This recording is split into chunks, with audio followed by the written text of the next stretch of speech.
Chapter 1. California Dreaming. I was dreaming about Hawaii. I was dreaming about my holiday. In my dream, I was on the beach in Hawaii. The hot sun was shining on my face. The sound of the sea was all around me. But it was a dream. 3 weeks ago, I had been lying on a beach in Hawaii. But I was not in Hawaii now. I was dreaming in my office in Los Angeles. I had returned from my holiday and there was no work for me. Nobody wanted to hire me. I went to my office every day, but the telephone didn't ring. So I slept in my chair and I dreamt about Hawaii. I was dreaming a wonderful dream. The sun was hot. The noise of the sea was loud and there was a beautiful woman standing next to me.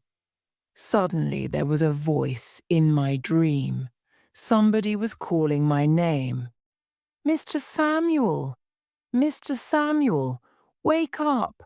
Please wake up! I want to talk to you." I opened my eyes. It was April in Los Angeles. The hot sun was shining on my face. The sun was shining through my office window, and there was a woman standing beside me. She was calling my name, but she was angry with me. "Mr. Samuel, wake up. Why are you sleeping at 11:45 in the morning?" The woman was about 25 years old. She had long dark hair. She was wearing a short green dress and a brown leather coat. She had a lovely face. Perhaps this woman is a client, I thought. Perhaps she'll hire me. Perhaps she has a job for me. I smiled at the woman, but she did not smile at me. "Are you Lenny Samuel, the private detective?" she asked. "Yes, I'm Lenny," I said. "Please, sit down." I pointed to a wooden chair on the other side of my desk. The woman looked around my office. She looked at the old furniture and the dirty windows. She looked at the broken blind and the plastic coffee cups in the waste bin. Then she looked at me. I hadn't shaved, and my suit and hair were untidy. The woman didn't speak. Suddenly she took a handkerchief out of her bag. She wiped the dust from the chair and she sat down. "Mr. Samuel," she said, "I saw your name and address in the telephone book. Are you cheap? And are you a good detective?" "I'm not good," I replied. "I'm the best private detective in LA. The woman laughed. "Are you joking?" she said. "The best private detectives have secretaries, and the best private detectives don't have dirty, untidy offices. But I want to hire you. Will you do a job for me, Mr. Samuel?" "What do you want me to do?" I asked. I didn't like the woman. She was rude. But I needed money. I needed money quickly. My holiday in Hawaii had cost $1,000. I had borrowed the money. Now I had to pay back the money. I hadn't borrowed $1,000 from a bank. I had borrowed it from Herman. Herman was a bodyguard. His office was next to mine. He worked for film stars. He was very tall, more than 2 meters, and he weighed 140 kilos. Now Herman wanted his money back. And when Herman wanted something, he always got it. I smiled at the woman again. She didn't smile at me. She got up from her chair and walked to the window. My office is on the 4th floor of an old building. The woman looked down at the street. Then she turned round. "Mr. Samuel, I want you to find the chief," she said. "He disappeared yesterday morning. Something has happened to him. Something bad." "Okay," I said. I took a notepad and a pen out of my desk. "Describe him, please, but I must tell you something. I'll do almost any work, but there is one thing that I won't do. I won't look for husbands who have disappeared. Is the chief your husband?" No, the woman said. The chief isn't my husband. The chief is a horse. Chapter 2. Sandy Bonner. I looked at the woman in the green dress. A horse, I said. You want me to find a horse? Was the woman joking? Yes, she replied. I want you to find a horse. Miss, I said, I don't know anything about horses. Horses have 4 legs and they run around. I don't know anything more about them. Okay. Now you'll learn more about horses, Mr. Samuel, the woman said. There was a noise outside my door. The woman turned and looked at it. Suddenly she was frightened. Somebody knocked at the door. It was a glass door. The words L. Samuel, private investigator, were written on it in big black letters. The person who was outside the door knocked again. He knocked very hard. Come in, I shouted. Don't break the glass. The door opened and a huge man walked in. He was very tall, more than 2 meters, and he weighed 140 kilos. It was Herman. Hi, Lenny, Herman said. I've come for my money. Have you got it? Then Herman saw the dark-haired woman sitting by the desk. He smiled at her. Herman had lots of white teeth. Oh, I'm sorry, miss, he said. I didn't see you when I came in. Are you talking about business with Lenny? I'll come back later. Herman smiled at the woman again. Then he turned and left the room. Who's that? The woman asked. She wasn't frightened now. He's big and strong. Perhaps he'll help me to find my horse. No, he won't, I replied quickly. That was Herman. He's a bodyguard. He's not a detective. I can find the horse that you've lost. But I haven't lost the horse, the woman said. People don't lose horses, Mr. Samuel. Horses run away, or someone steals them, I asked. Yes, she replied. Okay, I said. Tell me the facts. Describe the horse, please. He's 12 years old and 2 meters high. He has brown hair and brown eyes, she replied. I'm sorry, I said. That description won't help me. Have you got a photograph of him? The woman smiled. Yes, she said. Here's a photo of the chief. The picture was taken after his last race. The chief is a racehorse, I asked. He was a racehorse, she replied. He was one of the best racehorses. The woman gave me a colour photo. It was a picture from a magazine. It was a picture of a big brown horse. It was standing by a crowd of people. Some of the people were touching the horse. Next to it, there was a jockey in brightly coloured riding clothes. That's the chief, the woman said. The photo was taken at Hollywood Park Racetrack 2 years ago. It was taken when the chief won an important race. Wow, I said. I didn't know anything about horse racing, but Hollywood Park Racetrack is a very well-known racetrack. So, the horse is a racehorse called the Chief, I said. Number I told you, the woman said. The Chief was a racehorse. He doesn't race now. The Chief lives with me at my ranch now. He is retired from racing. So, you have a ranch? I asked. I thought about the job. This woman has a ranch, I thought. So, she has a lot of money. If I work for her for 5 days, I'll earn $1,000. I'll be able to pay Herman. Yes, I have a ranch, the woman replied. It's called the Ride-A-Winner Ranch. It's in the hills. It's near the Santa Rosita racetrack. I wrote these facts on my notepad. I knew about Santa Rosita. It was a small racetrack, but it was very popular. I keep retired racehorses, horses that don't race anymore, the woman said. People come and stay at the ranch. And And they ride the horses, I said. And your name is? My name is Sandy Bonner, she said. What's your phone number? I asked. You mustn't phone me. I'll phone you, she said quickly. And you mustn't come to the ranch. Why mustn't I come to the ranch, Miss Bonner? I asked.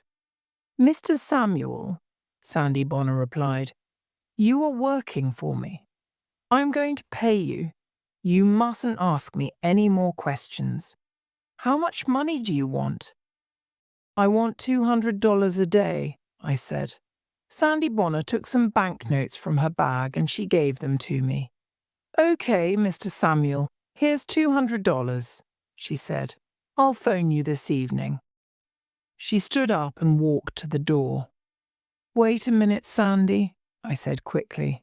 I need to know more facts. When did the chief disappear? And how did he disappear? Sandy turned and she looked at me. He disappeared yesterday morning, she replied. A man came to the ranch. He wanted to ride the chief. He paid $100 to ride the horse for an hour. Wow, I thought. I'm in the wrong business. I earn $200 a day. This horse earns $100 an hour.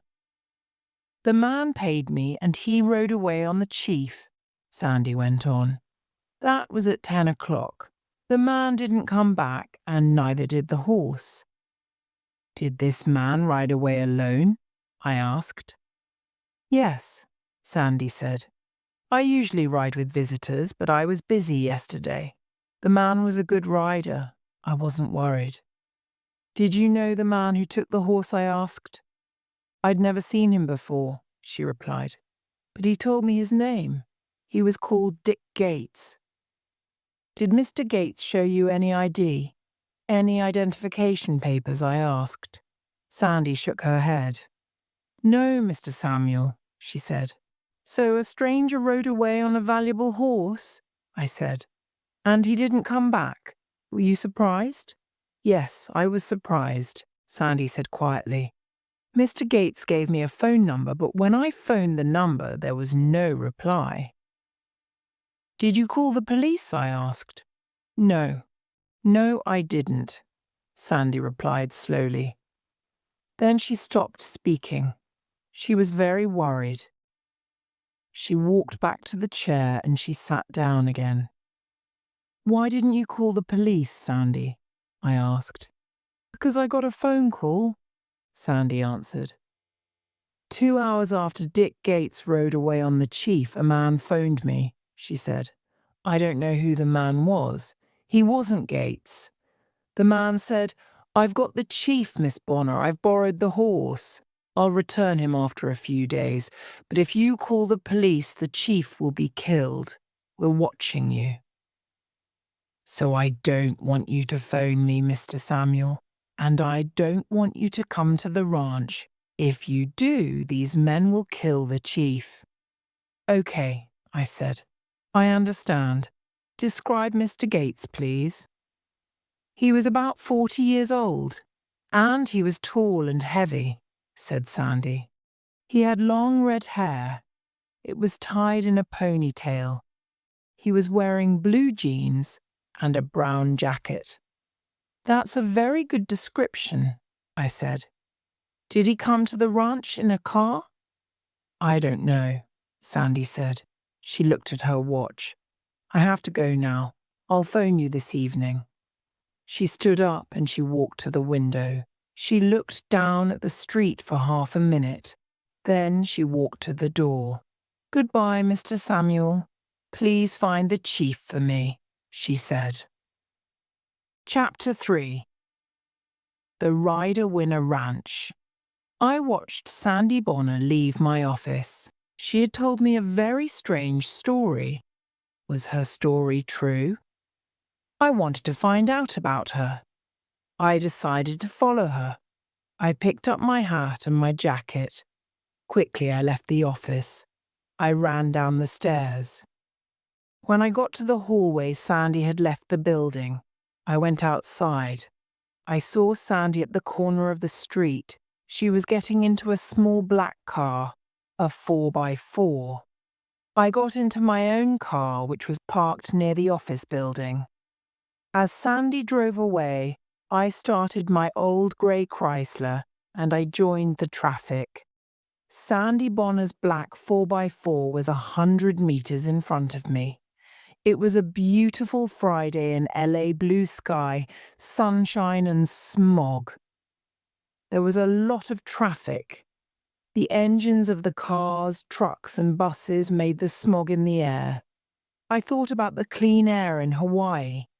Then I thought about Herman and about the money that I owed him. The traffic moved slowly. There were 4 cars between me and the black 4x4. Sandy drove through the city and then towards Pasadena. I followed her. We turned onto the Foothills Freeway. We drove east towards the San Gabriel Mountains. 45 minutes later, I was driving past the Santa Rosita racetrack. Sandy was still 100 meters in front of me, but after another 10 minutes, the black 4x4 turned off the freeway. I turned off too and I started to follow Sandy's car along a small road. But I slowed down. Soon I was about 300 meters behind Sandy. I didn't want her to see me. The road was straight and flat. There were dry bushes on each side of the road and there was dry grass. The grass was yellow and dusty. After about 3 kilometers, I saw some trees. The black 4x4 turned off the road near the trees. Sandy drove onto a track. I slowed down again and I stopped the Chrysler. I watched Sandy's car. The 4x4 went along the track for 300 meters. Then it stopped near some buildings. Sandy got out of the car and she went into one of the buildings. I started the Chrysler again and I drove slowly towards the trees. I turned off the road and onto the track. Where the track joined the road, there was a red and white sign. The words, "Rider Winner Ranch," were painted on it. After a few meters, I turned off the track and I parked the car in the trees. There was a pair of binoculars in the Chrysler. I picked them up and got out of the car. I leant on the top of the car and I pointed the binoculars at the buildings. I looked through the binoculars. I saw a large white ranch house, and I saw some long, low wooden buildings next to it. There were some horses near these buildings. The low buildings are the stables where the horses are kept, I said to myself. I got back into the car and I waited. I could see the ranch, but no one at the ranch could see me or the Chrysler. Half an hour later, a car came along the road and turned onto the track. The car passed me and it went towards the ranch house. It was a big red 4x4. The red 4x4 stopped next to Sandy's black car and a man got out. He went into the ranch house. I sat in my car and waited. Nothing moved. It was hot and dusty. No one was riding a horse. Nothing happened. I decided to go closer to the ranch house. I looked at the track between the trees and the ranch house. There were some bushes at the side of the track. The bushes were halfway between the house and my car. I got out of the Chrysler. I ran with the binoculars in one hand towards the bushes. When I reached the bushes, I lay down on the ground. The ground was hot and very dusty. I lifted the binoculars and I looked through them. I could see the ranch house clearly now. I could see the red and black cars outside. The red 4x4 was turned towards me. There was a piece of paper fixed to its front window.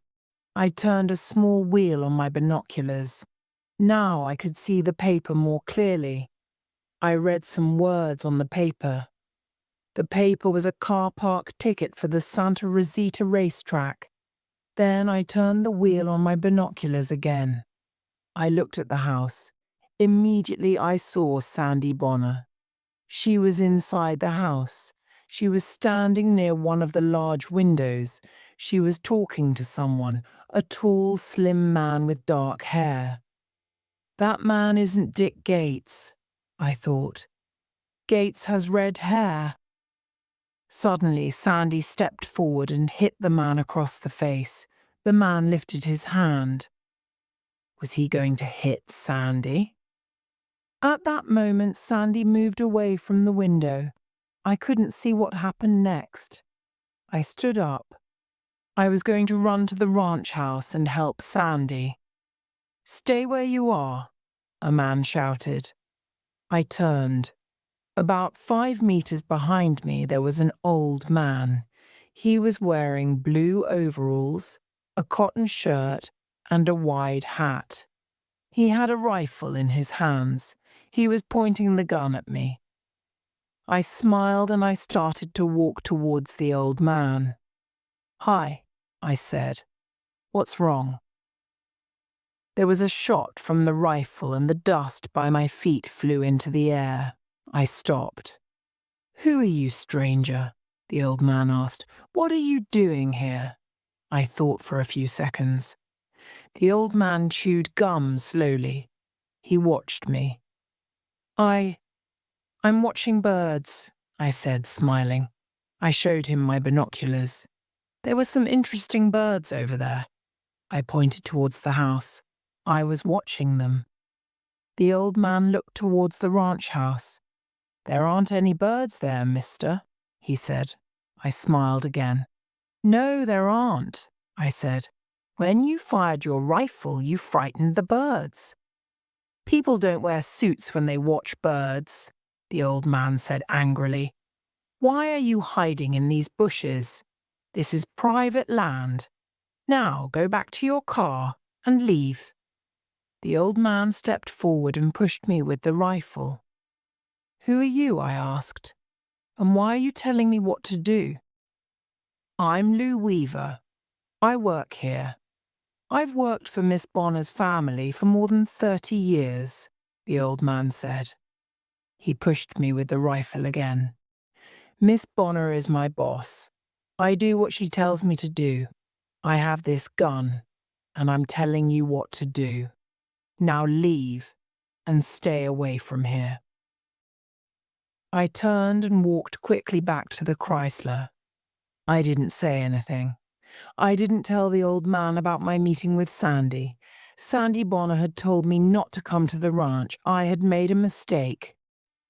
I didn't want the old man to tell Sandy about my mistake. Lou Weaver followed me. He stood in the trees as I got into the Chrysler. I saw him in the driving mirror as I drove away. Lou Weaver was chewing his gum and looking at me. I drove back towards L.A. I had to help Sandy and I had to find the chief. How? Then I remembered the car park ticket on the window of the red 4x4. The words Santa Rosita Racetrack were written on that car park ticket. I didn't know anything about horse racing and racehorses, so I decided to go to Santa Rosita Racetrack.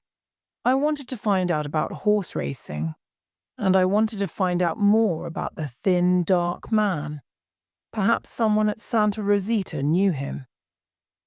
Chapter 4: Santa Rosita Racetrack.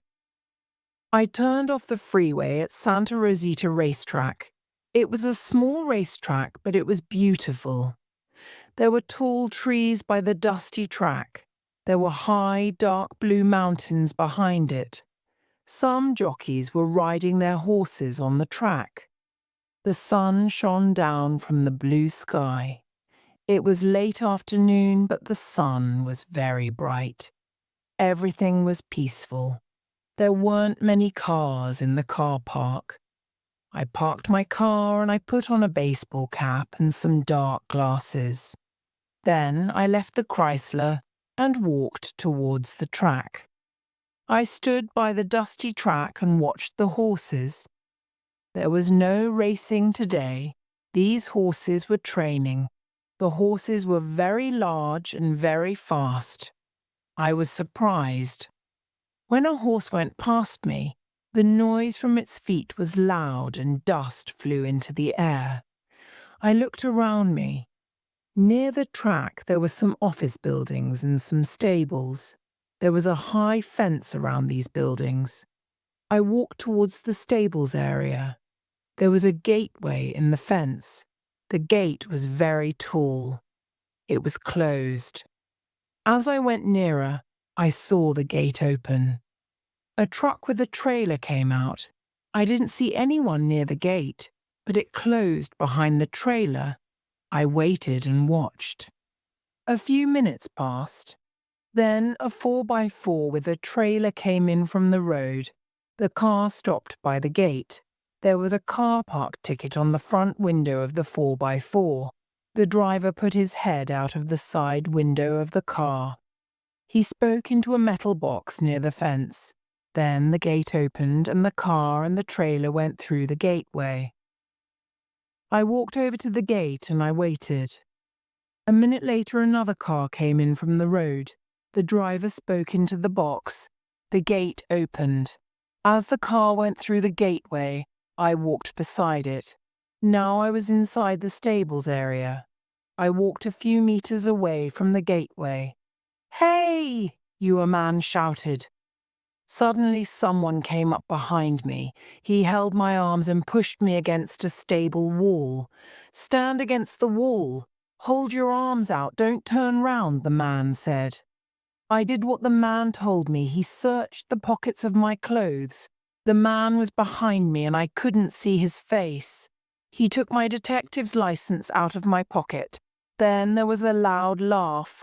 The man pulled off my baseball cap and my dark glasses. "Lenny Samuel," the man said. "Turn round." I turned round. A big man was standing in front of me. He was wearing a brown uniform with a dark cap and glasses. I knew him. His name was Slim Peters, but his name was a joke. He wasn't thin. He was fat. Many years ago, both Slim and I had been LA policemen. "Slim," I said. "What are you doing here?" Slim pointed at his uniform. "I am a racetrack security guard," he replied, "but I'm asking you a question. What are you doing here?" I didn't answer his question. "How did you see me?" I asked. Slim pointed to the gateway. "I saw you on TV," he replied. He laughed again. There was a TV camera on the fence above the gate. Then Slim pointed to a small building near the gateway. "I work over there," he said. "So you can see everyone who enters and leaves on TV?" I asked. "Yes," Slim replied. "But Lenny, you haven't answered my question. What are you doing here?" "I want to talk to someone who knows about racehorses, Slim," I said. "What happens to the best racehorses when they retire? Can you help me?" I didn't ask Slim about the thin, dark man who drove a red 4x4. "Come to my office," said Slim. "We'll have some coffee, and we'll talk about your problem." We went to Slim's office and we sat down. Slim gave me back my detective's license. "Are you the only security guard here, Slim?" I asked. "I'm the only guard here this afternoon," Slim replied. "There's no racing today. Friday is a training day. The horses are training today. Security is low on training days. There are more guards on racing days. When there's racing, security is very high. On racing days, we have to check everyone's ID. And the racetrack officials have to check the horses' IDs on racing days." "Do horses have ID?" I asked. "Yes," Slim replied. "Every racehorse has a passport with a photograph and all the horse's details written in it. And every horse has a number tattooed inside its mouth." Slim made some coffee. We sat at his desk and drank the coffee. Slim looked at the TV screen as cars went in and out of the gate. Then we talked about my problem. Who shall I talk to about retired racehorses? I asked Slim. Talk to the racehorse trainers who are here today, Slim said. Ask one of the trainers about retired racehorses. But if you are going into the stables area, you must have a security pass. I'll give you one. He opened a drawer in his desk and he pulled out a pass. It was a small yellow card on a piece of cord. The words "all areas" were written on the card. Slim gave me the pass. You can use this today, Slim said. Put it round your neck. Can I use it tomorrow? I asked. Number, you can't use it tomorrow, Slim replied. There are yellow passes for training days and blue passes for racing days. I can't give you a blue pass. Only racetrack officials, owners, trainers, jockeys, and the people who take care of the horses have blue passes. Other people can't go into the stables area on racing days. I took the pass, but I continued talking to Slim. I learned a lot about racetrack security. There was racing at Santa Rosita racetrack from December to April. There were races on Wednesdays and Saturdays. Horses trained at the racetrack on the other days. The horses' owners had stables at the racetrack. Horses were brought to the racetrack to train. They stayed in the stables while they were waiting to train. And they rested in the stables after training. Then the horses were taken away. On training days, trailers with horses were arriving and leaving all day. Nobody checked the horses or the trailers on training days. On racing days, the horses stayed in the stables while they were waiting to race. And they rested in the stables after their races. But on racing days, the horses' IDs were checked carefully. The IDs were checked when the horses arrived at the racetrack, and they were checked again when they left. Racetrack officials looked at the horses' passports and at their tattoos. After 30 minutes, I stood up and walked to the door. Slim had given me a lot of information. I tried to remember everything that he had told me. Thank you for your help, I said to Slim. I'll talk to some trainers now. I put the yellow security pass round my neck. Okay, Lenny, Slim said. I was pleased to help. Give me back the pass when you leave. Come here and watch the races tomorrow afternoon. I smiled. No, thank you, I said. I'll be working. A few minutes later, I was watching some jockeys bringing their horses back to the stables. I talked to one of them. Then I talked to some of the people who took care of the horses. I found out some interesting facts about racing. People earn a lot of money from horse racing, one woman told me. People bet millions of dollars on horse races. The best racehorses are very valuable. Most racehorses are less valuable when they retire, she went on. But some retired racehorses are used for breeding. Their owners breed young racehorses from them. These breeding horses are very valuable. None of this information helped me. Sandy didn't use the chief for breeding. The chief earned money because people wanted to ride a famous winner. The chief was Sandy's horse. People who wanted to ride him knew that. Only Sandy could use the horse to earn money. So who had taken the chief? And who was the thin, dark man at the ranch? I decided to look for the red 4x4. Chapter 5. The red 4x4. The doors of some of the stable buildings were open. I went into the buildings and I looked around. Some of the stables were quite small. They had stalls for only 2 horses. But some stables were large. They had stalls for 5 or more horses. Many of the stables were locked. I looked into some of them through their windows. Every stable had a number. I watched two men bring a horse from a small stable, stable 32. They put the horse into a trailer and they drove away. The stables area was quite busy and nobody looked at me. It was now early evening. Many horses were coming back from training on the track. Their jockeys took them to the stables to rest.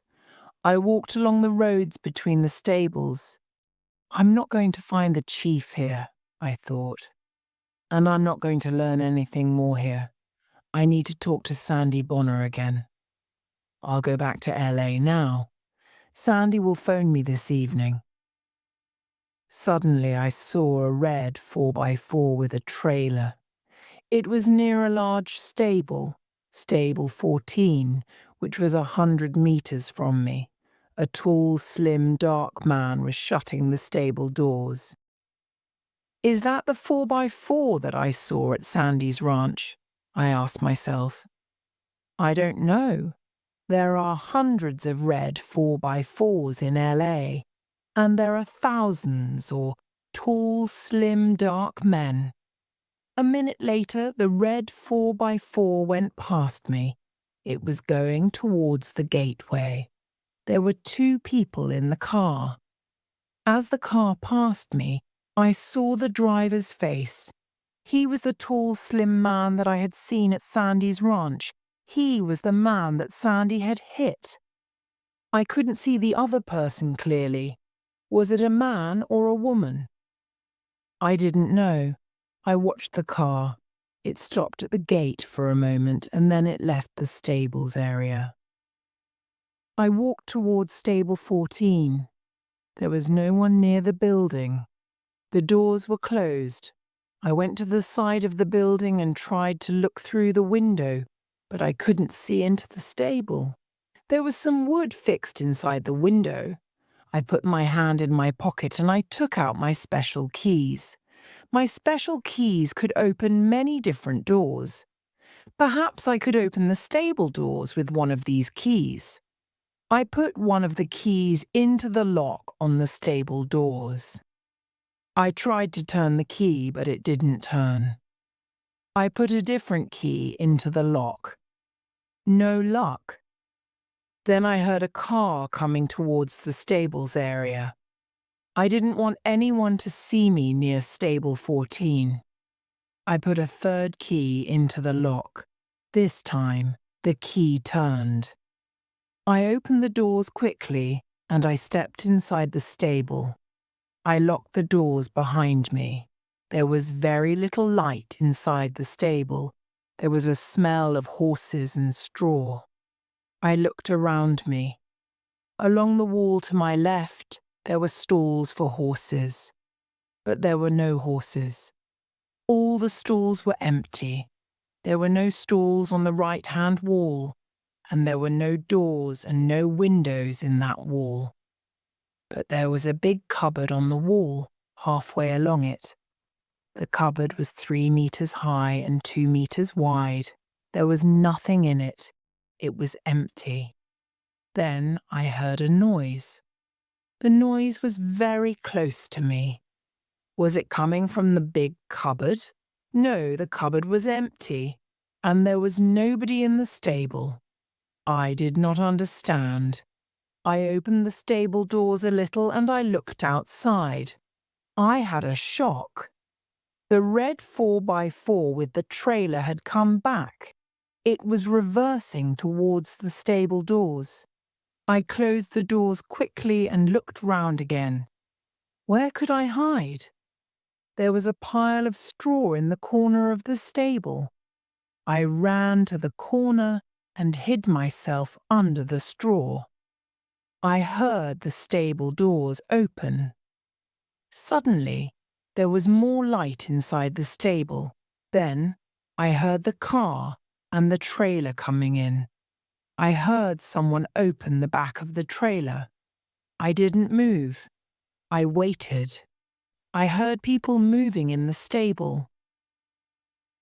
After a few minutes, I heard someone shut the trailer. They opened the stable doors. The car and the trailer left the stable again and stopped outside. I heard someone shutting and locking the doors. The stable was darker again. Then I heard the car moving away. I was safe. I lay under the straw and I waited. There was straw in my ears and in my nose. I waited and listened for a few minutes. Then I got up and I walked towards the stable doors. I looked around.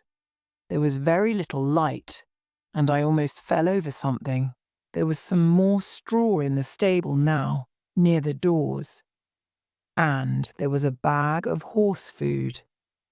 Someone is going to bring a horse here soon, I thought. I must leave quickly. I unlocked the stable doors and opened them.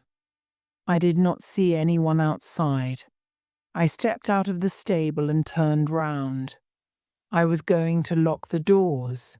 Suddenly there was a terrible pain in my head. Someone had hit me on the head. Someone had hit me very hard. I fell to the ground. A man's voice said, "You were right, Dick. There was somebody hiding in the stable." Then someone put a bag over my head, and someone tied my hands behind my back with a rope. I lay on the ground and waited. What next? There was a terrible pain in my stomach, then in my arms, and then in my legs. Someone was kicking me very hard. Someone was kicking me again and again. Was I going to die? Then another man spoke. "Don't kill him. I want to ask him some questions," he said. The kicking stopped. "Okay, mister," the second man said. "What were you doing in the stable? Tell me. You don't tell me, I'll kill you." I thought for a second. Someone kicked me again. This time, someone kicked my back. Was it Dick? Who was Dick? Dick Gates. Another kick. Security, I said. "I'm a racecourse official. I'm checking security." A hand touched the yellow security pass. "He is an official?" Dick said. "What shall we do?" "Leave him here," the first voice said. "He hasn't seen our faces." I heard the two men walk away. I lay on the ground. I could not see because the bag was over my head. I could not speak. I could not stand up. My hands were tied behind me. My whole body was painful. I fainted. I woke up. I was lying on the ground. Where was I? I didn't know. Then I remembered. I was in the stables area at Santa Rosita racetrack. My hands were tied behind my back and there was a bag over my head. My whole body was painful. What had happened to me? I remembered the two men. How long had I been on the ground? I tried to think. Then I heard a voice. "Who are you? What's happening here?" I knew that voice. It was Slim. I didn't reply. Slim took the bag off my head, then he quickly untied the rope. I moved my arms. I stood up slowly. It was dark now. I had been tied up for a long time. "Lenny, why are you tied up?" Slim asked. I smiled.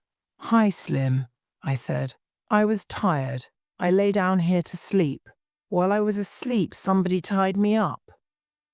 And they put this bag over my head." "Lenny, stop joking. I was worried about you. You didn't return the security pass," said Slim. "I've been looking for you for an hour.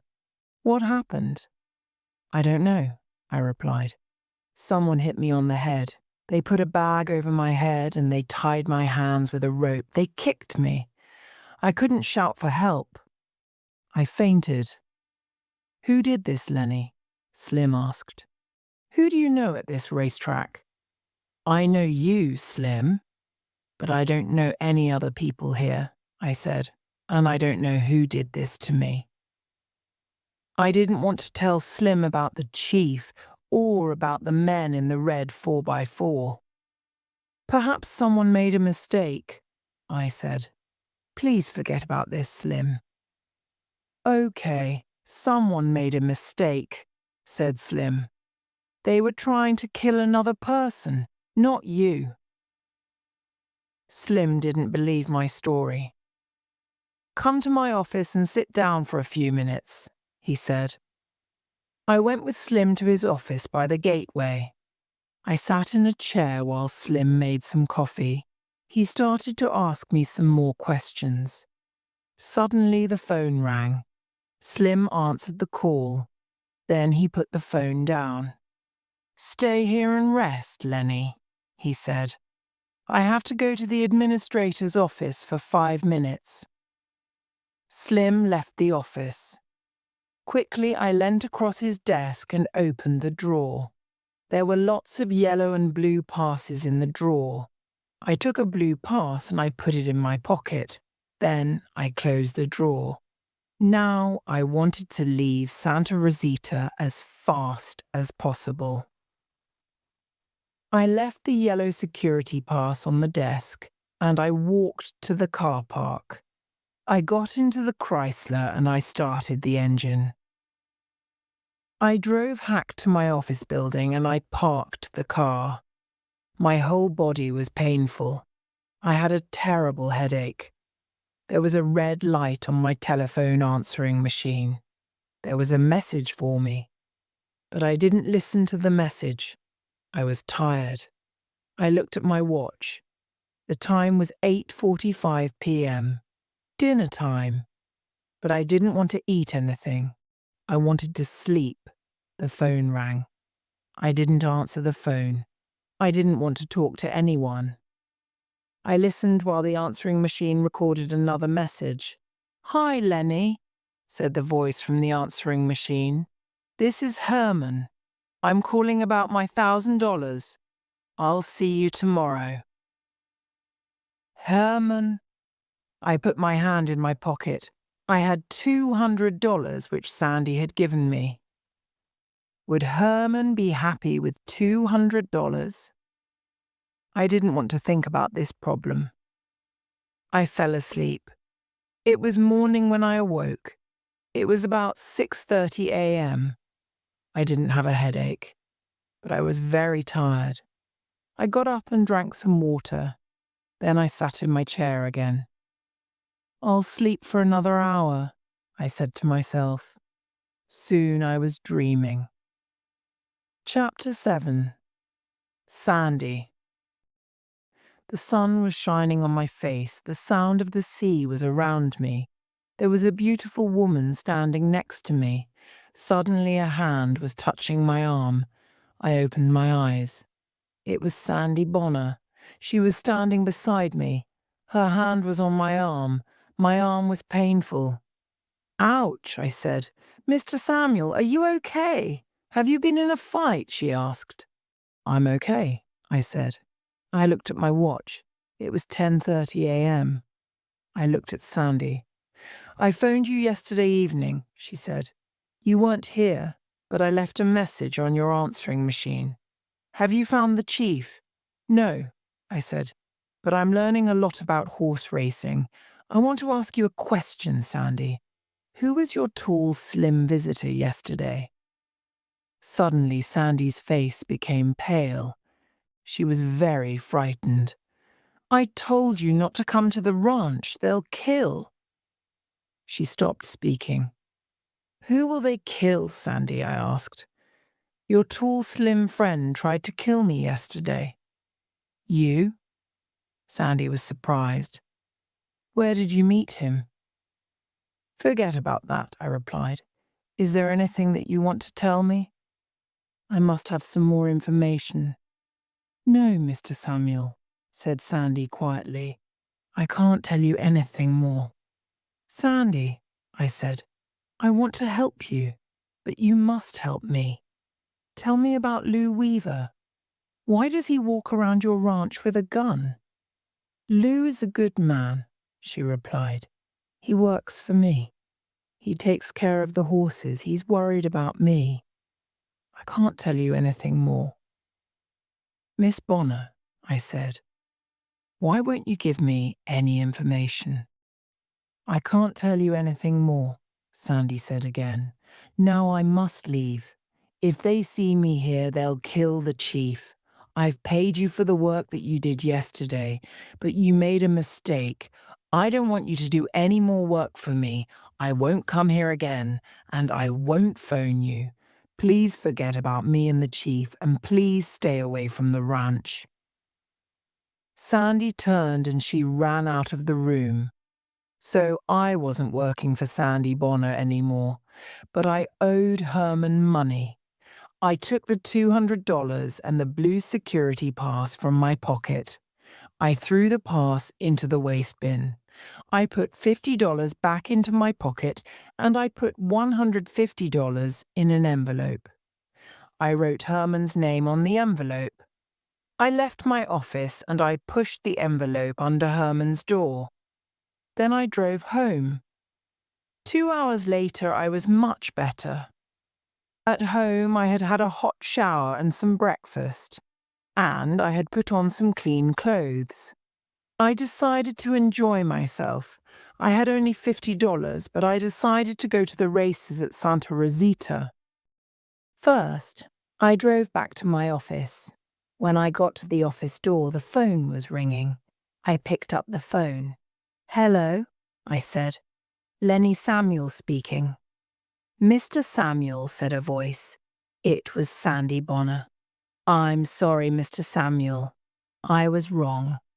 A horse called Golden Dragon." Suddenly she stopped speaking. "Sandy," I said, "what do you want to tell me?" But there was no reply. I put the phone down. I was going to Santa Rosita, but I wasn't working now. It was a lovely day and I was going to enjoy myself. I was going to forget about Sandy Bonner. I wasn't going to look for a horse called the Chief. And I wasn't going to ask about a horse called Golden Dragon. But I took the blue security pass from the waste bin. Then I opened the drawer of my desk and I took my gun from it. I put the pass and the gun in my pocket. Perhaps they'll be useful, I said to myself. Then I left the office and I got into my car. Chapter 8. Golden Dragon. The sun was shining as I drove to the Santa Rosita racetrack. I was wearing my baseball cap and dark glasses again. My binoculars were in the car. In my pockets were the blue security pass, $50, and my gun. I thought about Sandy. Why had she phoned me? And why had she stopped speaking suddenly? Why did she say the name Golden Dragon? Where was the chief now? Perhaps I'll look at stable 14 again, I said to myself. I'm not working for Sandy Bonner anymore, but someone hit me outside stable 14. Someone didn't want me to see inside it. Why not? I looked at the blue sky and the hot sun. It was a lovely day. I decided to watch a few races before I went to stable 14. The racetrack was very busy. It was Saturday and thousands of people had come to watch the races. The car park was full of cars. I paid for my racetrack ticket. It cost $20. I paid for my car park ticket. That cost $10. Now I had $20. I picked up my binoculars and I walked towards the track. Many people were standing by the track, and many people were sitting in the grandstand. Everyone was watching the racing. I stood by the track and I watched 3 races. They were very exciting. Many people bet on horses. They choose the horse which they want to win a race. They make a bet on it. They bet on the horse to win the race. They pay some money at a betting office. If the horse doesn't win the race, the betting office keeps their money. If the horse which they choose is the winner, the betting office gives them more money than they have paid. There was a betting office at the racetrack. People who had come to watch the races could make their bets at this betting office.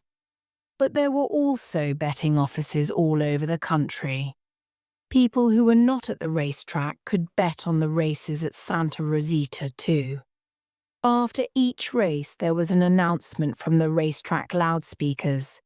This message told everyone which horse had won the race. People who had made bets on the winner were very happy.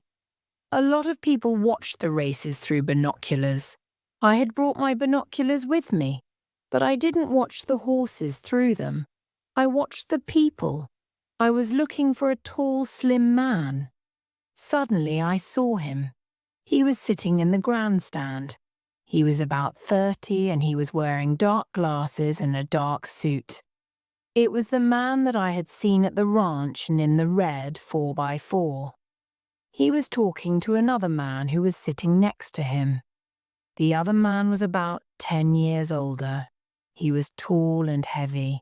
He had long red hair tied in a ponytail. He was wearing a brown jacket. Sandy had told me about this man. It was Dick Gates. I watched the two men through my binoculars. They couldn't see me. The men were talking and they were watching the races.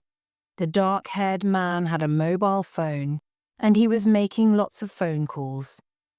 I moved the binoculars and I looked at some other people in the crowd. Suddenly I saw another man that I knew, Herman. Herman started to walk towards me. He was about 100 meters away, but he hadn't seen me. I didn't want to talk to Herman, but I wanted to watch the two other men, so I didn't move. Herman came closer and closer. There were hundreds of people near the track, but Herman was big and tall. It was easy to see him. Now he was only 20 meters from me. I turned and started to walk quickly away from him. I walked to the betting office. This was a long, low building with many windows. People were standing in lines at the windows. They were waiting to make their bets. Behind each window, there was a person who took people's money and wrote down the details of their bets. I joined a line. Perhaps Herman won't see me, I thought. Then a hand hit me on the back, a very large hand. Hi, Lenny, Herman said loudly. What are you doing here? Do you like racing? I didn't know that. Hi, Herman, I replied quickly. Yes, I like racing. I want to bet on the next race. I smiled at the huge bodyguard and pointed to the line of people at the betting window. Herman joined the line behind me. I want to talk to you about my money, Lenny, Herman said. You made a mistake when you gave me the envelope. There was only $150 in it. Oh, I'm sorry about that, Herman, I said. The line of people was moving. I was getting nearer the betting window. Don't worry about it, Herman said with a big smile. Give me my $850 now. I was almost at the front of the line. I was almost at the betting window. There was one man in front of me. I didn't know what to do. Herman? I began. You're next, Lenny, said Herman. He pushed me forward. Suddenly I was standing in front of the betting window. There was a woman behind it. Yes, the woman said. I took the money from my pocket. I had $20, and I had to bet on a horse quickly. I didn't know which one to choose. I looked at the list of horses for the next race, and I saw a name that I knew, Golden Dragon. Golden Dragon was going to run in the next race. Only a few people were betting on the horse. His odds were 50-1. If Golden Dragon wins the race, I'll get 50 times more money than I bet on him, I thought. I want to bet $20 on Golden Dragon to win the next race, I said quickly. The woman took my money. She gave me a piece of paper with the details of my bet written on it. I turned to Herman. I want to watch this race, I said. After that, I'll give you your money. Okay, Lenny, said Herman. Let's watch the race together. Herman bet on a horse called Margarita. Then we walked to the track. We waited for the race to start. I looked through my binoculars. Dick Gates and his friend were sitting in their seats. The thin, dark man was speaking into his mobile phone again. Margarita is a winner, Lenny. Margarita is going to win this race, Herman said. She won her last 2 races. No, Golden Dragon will win, I said. Herman laughed. Golden Dragon, he said. He's the slowest horse in the race. He's never won a race. The horses were going towards the starting gates. Herman pointed to a big brown horse. His jockey was wearing a gold and black shirt. That's Golden Dragon, he said. He won't win. Golden Dragon is big and strong, I said. Herman looked at the horse again. Yes, you're right, he said. He is big and strong, but he's a loser. Margarita is going to win. I looked at the horses through my binoculars. They were ready to start the race. Then I looked quickly at the grandstand. Dick Gates and his friend were holding binoculars. They were looking at the horses by the starting gates. Suddenly the crowd shouted. The starting gates had opened. The race had started. I looked at the horses galloping along the track. Golden Dragon was the slowest horse. Chapter 9. The Race. Faster, Golden Dragon! Faster, faster! Someone was shouting. It was me. The horses came round the track. They were galloping towards us.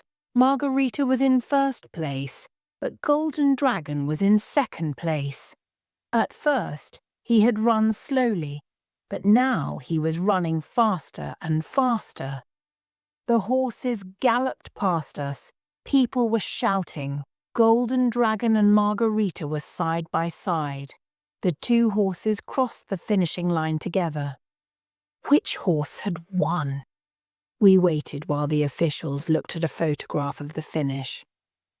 That was amazing, said Herman. Golden Dragon was very fast. He's never run so fast. 5 minutes later, there was an announcement from the loudspeakers. The result of the last race is, first, Golden Dragon and second, Margarita. I jumped up and down and I put my arms round Herman. Wow, Herman said. How much did you win? Wait here, I said. I walked to the betting window. I showed the woman the piece of paper with the details of my bet.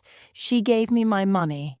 Golden Dragon had won at 50 to 1, and I had won $1,000. I gave Herman $850.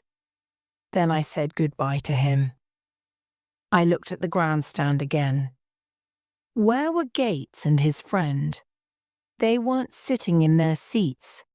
Had they left after Golden Dragon's race? Perhaps they had bet on Golden Dragon too. But they hadn't left their seats before the race. I remembered the dark-haired man and the mobile phone.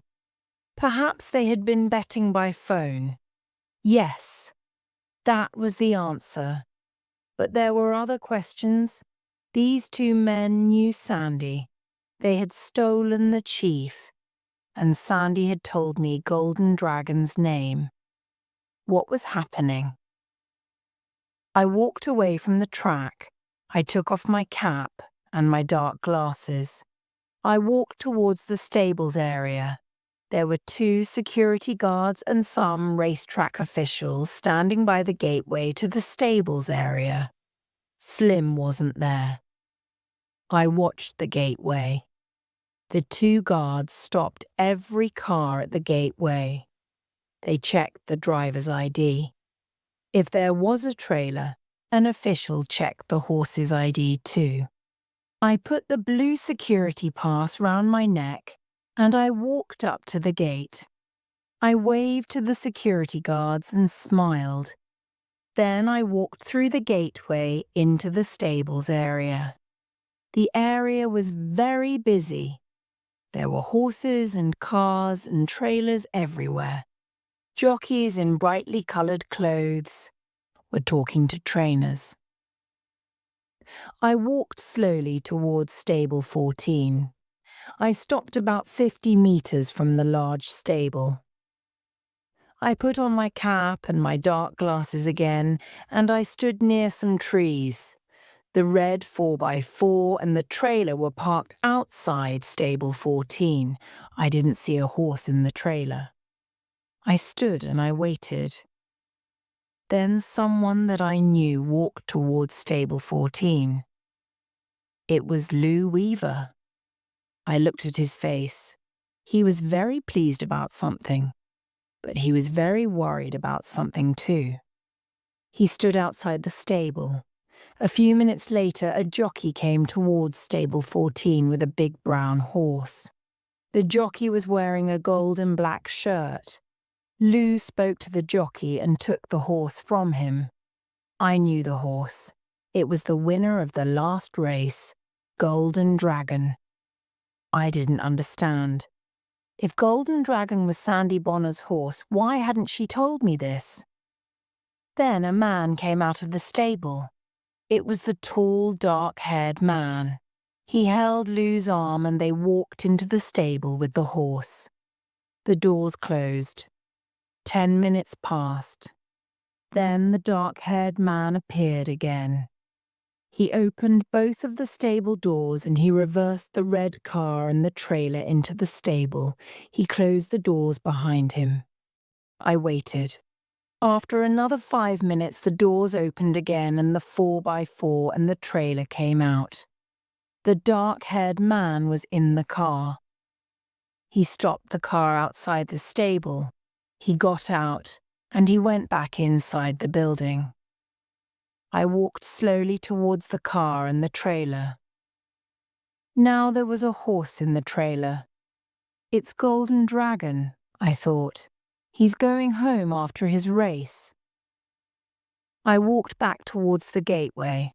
I sat on the ground by a tree. I had an idea. I was going to wait until the red car and the trailer left the racetrack. Then I was going to look inside stable 14 again. I had a lot of questions and I wanted some answers. I had been hit on the head and tied up with a rope outside this stable. Why had that happened? What were these two men doing? Why was Lou Weaver here? Did Sandy know about this? I sat and waited. 10 minutes later, the red 4x4 and the trailer went past me and stopped at the gate. There were two people in the car now. One was the dark-haired man. I couldn't see the other person clearly. Was it Dick Gates? Or was it Lou Weaver? The car and the horse were checked. Then the 4x4 went through the gateway and left the racetrack. I was going to be careful today. I waited for an hour. The 4x4 did not come back.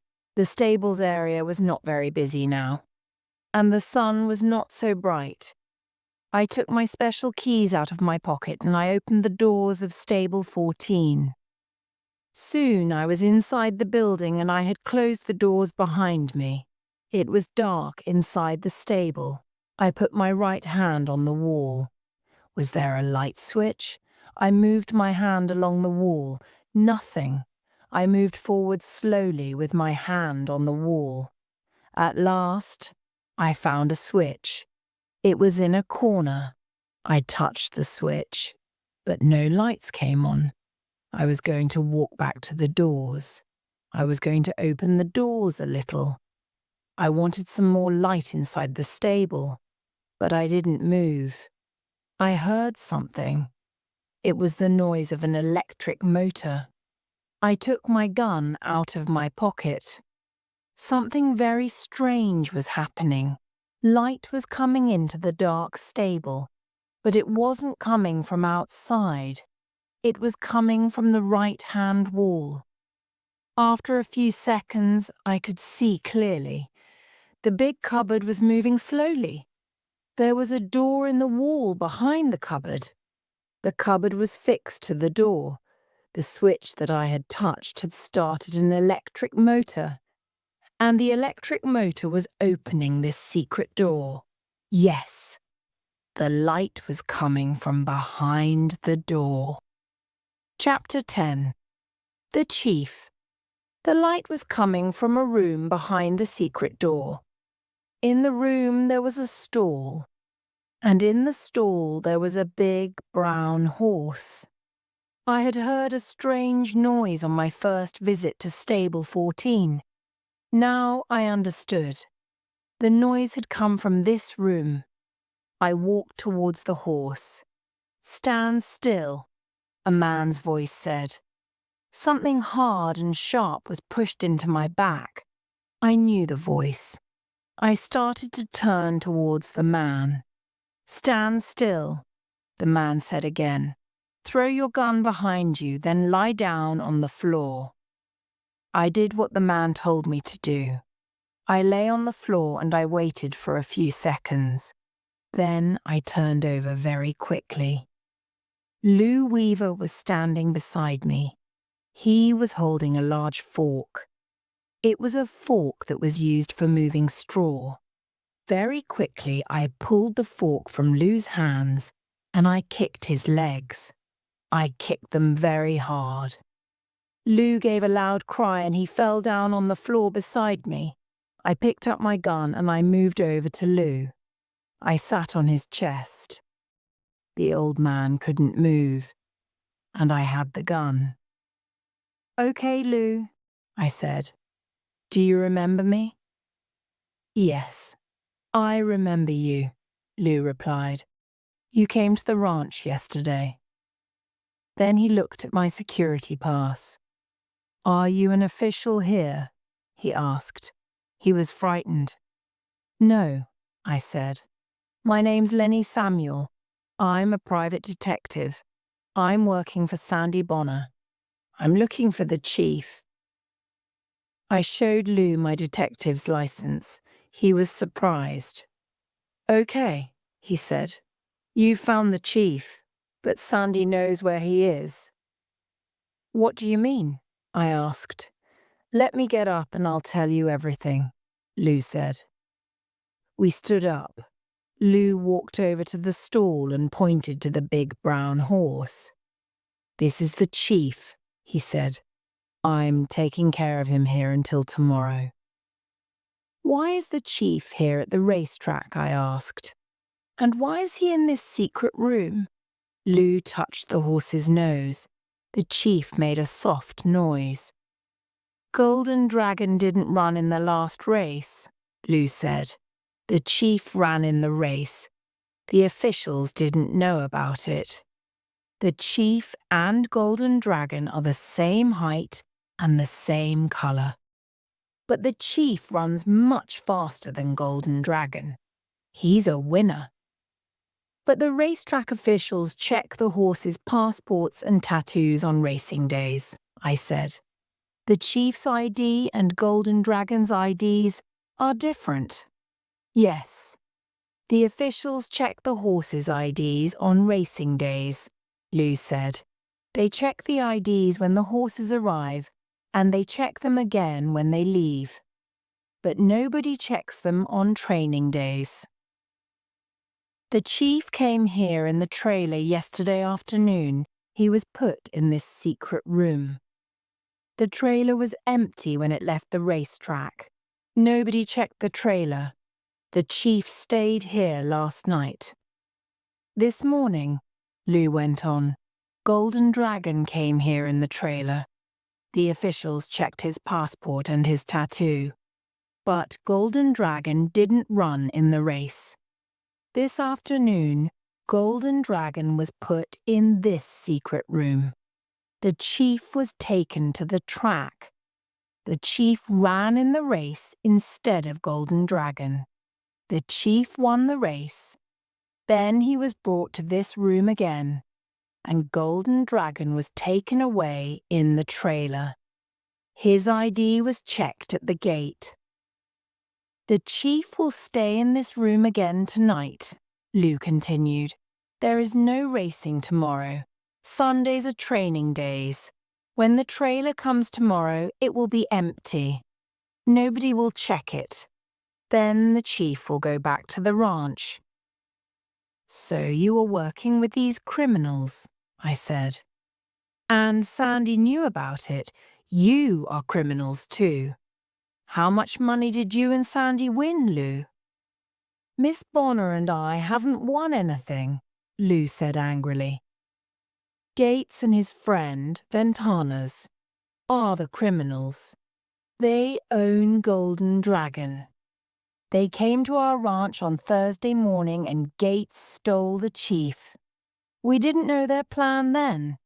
At midday today, they came to the ranch again. They told us about their plan. They put Sandy in a storeroom and they locked the door.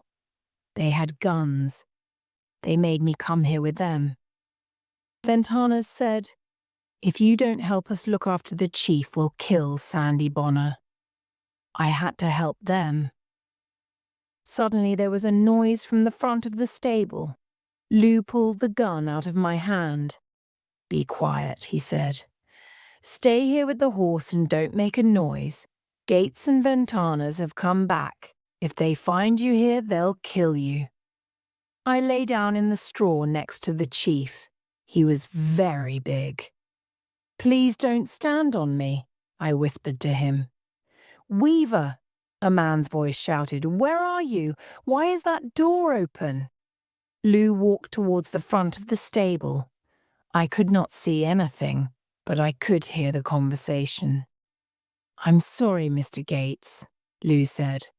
I was hot, and the chief was hot after the race, and forget about the horse, Gates shouted. The horse will be dead tomorrow. Dead? Why, Lou Weaver asked angrily. We've done everything that you wanted. The chief ran in the race instead of Golden Dragon. The chief won the race for you. Now you must let Sandy go free. You must go away and never come back. The other man, Ventanas, laughed. It was a cruel laugh. We won $5 million when Golden Dragon won the race, he said. We made bets all over the country. We made our bets by phone. We don't want anyone to find out about that. So the chief will die, and we'll kill the girl, and we'll kill you too, Weaver. Kill Sandy, Lou said angrily. No. There was a loud bang and a cry of pain. There were two more loud bangs, and then there was another noise. Something fell to the ground.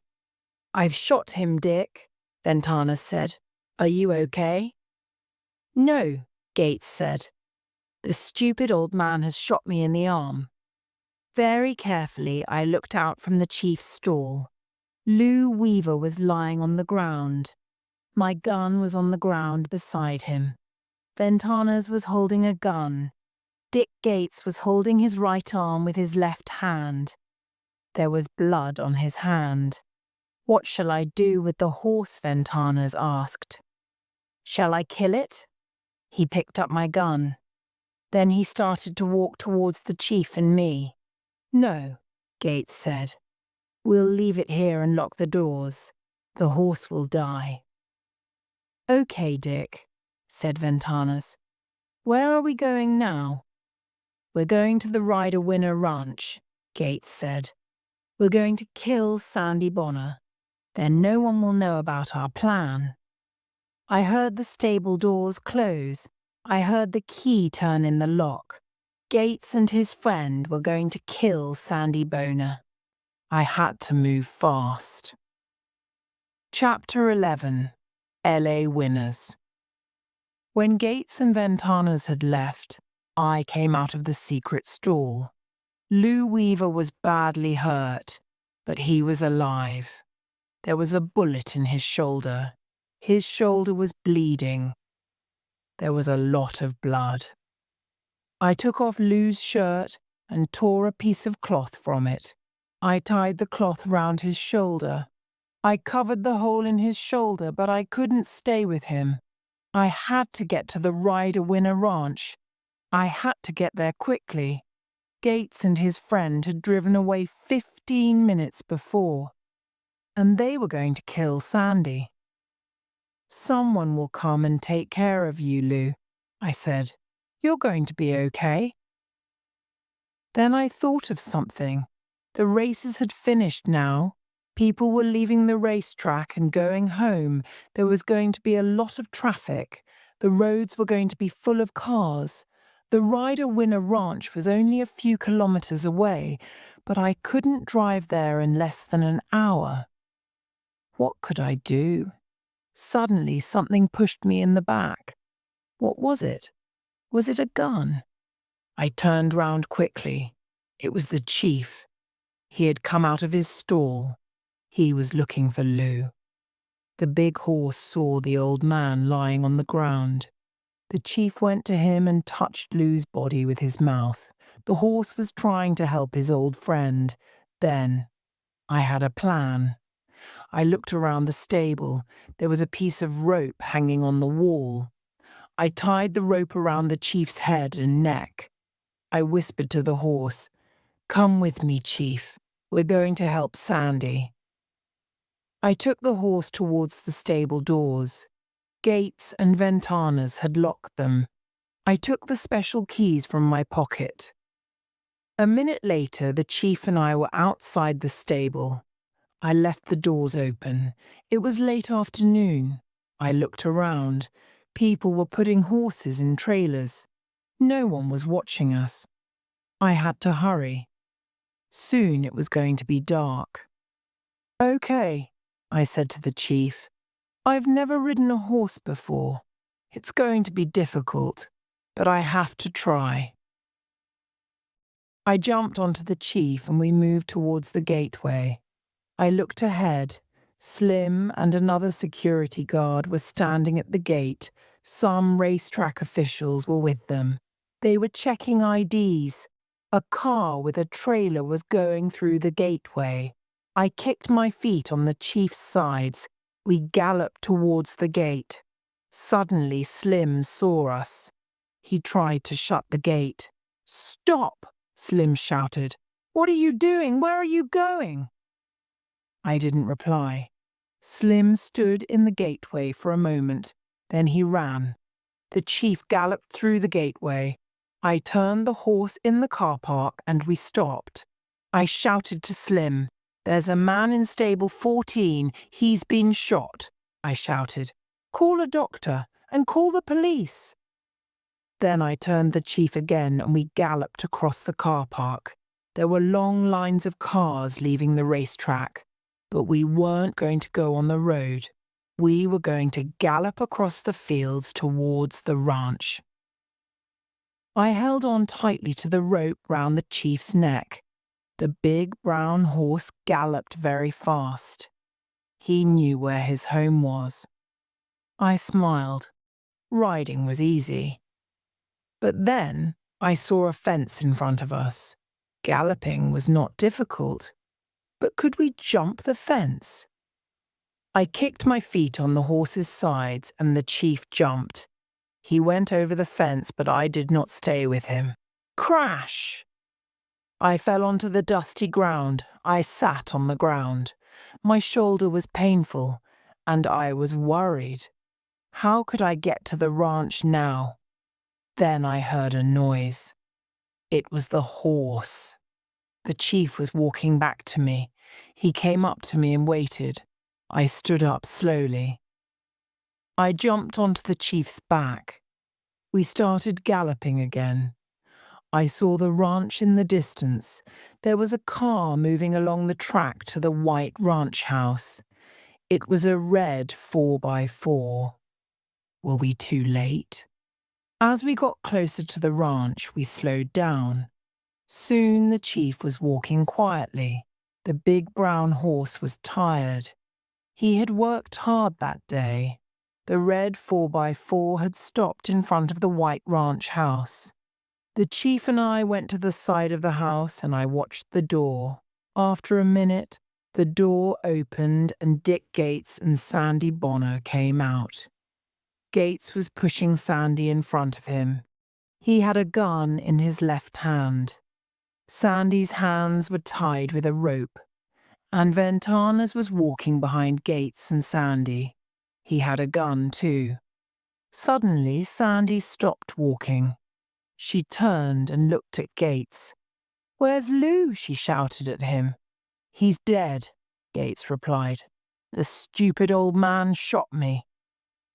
Gates pointed to the blood on his right arm. Sandy started to cry. "Please leave me," she said. "I won't tell anyone about you. You took the chief, and you won your money. Now you've killed a kind old man. Please go and leave me." "Be quiet and get into the car," Gates shouted. He pointed the gun at Sandy. No one had seen the chief and me. We were standing quietly at the side of the house. "Get into the car," Gates shouted again. I kicked the chief. The horse and I moved forward. The two criminals heard the horse and they turned round. But we were only 5 meters away. "Go, Chief, go!" I shouted. The horse jumped at the red-haired man and hit him very hard. Gates fell to the ground. There was a shot. The shot came from Gates' gun. Ventanas cried with pain and fell to the ground too. Gates had shot him. I jumped down from the horse. I ran back to Sandy. She was looking down at Ventanas. "He's okay," she said. When the chief hit Gates, Gates shot his friend in the leg. Gates was lying on the ground. He was not moving. His eyes were closed. I picked up the two guns. Then I untied the rope from Sandy's hands and I tied it round the criminal's hands. I took the mobile phone from Ventana's pocket. Quickly, I called the police. After that, I told Sandy about my visits to the Santa Rosita racetrack. I told her about the secret room in Stable 14, and I told her about Lou Weaver and my ride from the racetrack. "Lou isn't dead," I said. "I couldn't tell you about Gates and Ventanas this morning. I was frightened," Sandy said. "But I was worried about Lou. He's a good man. Will he be okay?" "Yes, Lou will be okay," I said. "What happened here? Tell me the whole story now." "I told you the truth when I came to see you yesterday morning," Sandy said. "Gates came here on Thursday morning and he took the chief." "On Thursday afternoon," Sandy went on, "I had a phone call from Ventanas. I told you about that. He said, 'I've got the chief. I've borrowed him. I'll return him after a few days. But if you tell the police, I'll kill the horse. We're watching you.'" "I believed him, Mr. Samuel," said Sandy. "Yesterday morning, I didn't know any more facts," Sandy went on. "Gates and Ventanas hadn't phoned me again. They hadn't asked for money for the chief. Lou and I didn't know what to do. So, I thought about a private detective. I saw your name and address in the phone book and I came to your office. Lou didn't know about my plan, but Ventanas came to the ranch on Friday afternoon. He asked me about the chief and about Lou. He wanted me to help him, but he didn't tell me his plan. He frightened me. I hit him. He was very angry.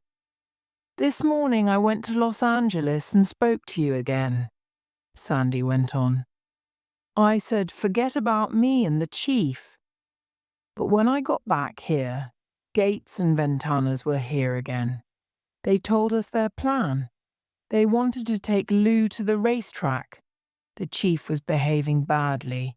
They wanted Lou to take care of him. Ventanas had a gun. He was going to kill Lou if he didn't go with them. So," Sandy said, I phoned you. I phoned you while Ventanas and Gates were taking Lou to their car. I tried to tell you about their plan, but Gates came back into the house. He heard me speaking to you and I couldn't tell you everything. Gates locked me in a storeroom. They were going to kill me this evening, Sandy said. Thank you for saving me. Thank you for everything, Mr. Samuel. I was pleased to help you, I replied, but it was the chief who saved you. Sandy put her arms round the horse's neck. He's wonderful, she said, and she smiled. I wanted her to put her arms round my neck, but she liked the horse, not me. Come to the ranch any time, Mr. Samuel, Sandy said. Come and ride the chief again. He likes you. That's very kind of you, I said, but I won't ride again. I'd never ridden a horse before today, and today I rode a winner. But it was too exciting. Being a private detective and catching criminals is less dangerous.